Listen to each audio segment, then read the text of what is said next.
on the night of my mother's birthday, it was the eve of November the 10th, and my brother and I were very excited about my mother's birthday coming up. And we went to sleep in our bedroom.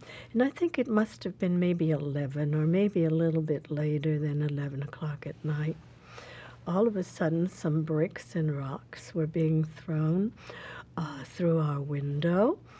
And my brother was always braver than me. He was a year younger, but he was braver, and I was hiding under the blanket, and he went to the window to check to see what was going on. And he told me that it was the people in our neighbors, the people of our town, were throwing the bricks and rocks through the window. And he also told me that the civil policeman in our town was standing on the edge of the crowd, and he didn't do anything about it. So we became very frightened, and we started to go across the hall to our parents' bedroom. Now, while we were crossing the hall, our front door is at the end of the hall. Some of the people had uprooted a telephone pole, and they smashed the front door down, which was made out of this beautiful colored glass.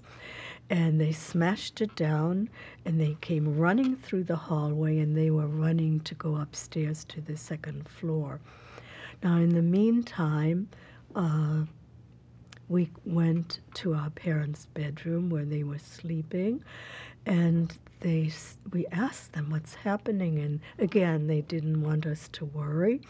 They said, well, we don't know what's happening right now, but for now we will hide in the attic of our building.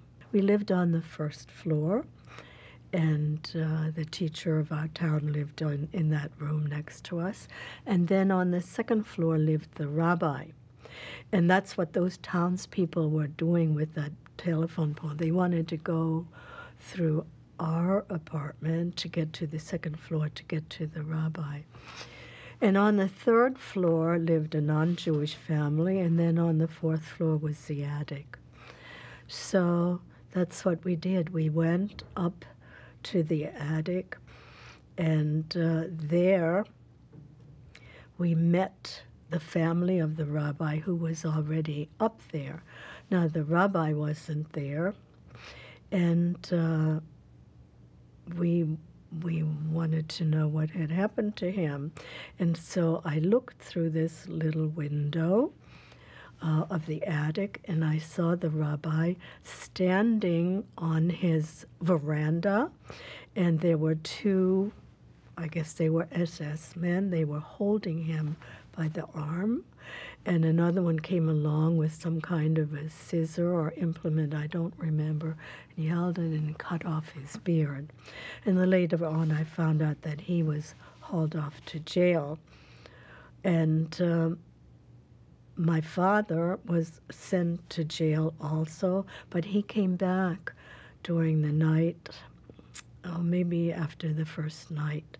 Now, they released him from jail, and I still do not know whether he was released from jail because he used to play chess with the chief of police, or because he was born in Poland and he had Polish citizenship. And our apartment was not ransacked too badly, but a lot of our furniture was broken and a lot of things were missing, but you could still live in it. However, the rabbi's apartment, when the people had rushed up there during the eve of my mother's birthday, they burned all of his books. He had this beautiful library, and they got torn and burned, and his furniture was really destroyed. And the people who were on the third floor, they pretended they didn't know anything was happening. After the night of the broken glass, everybody in Germany wanted to leave. I mean, I think maybe that was the objective, of the Nazis to try and get everybody out. And of course, by this time, my father wanted to leave too, but it was very difficult. You couldn't get any affidavits. We did have some relatives that were living here in the United States, and they were working very hard to get my father and my mother to come to the United States, but it wasn't happening.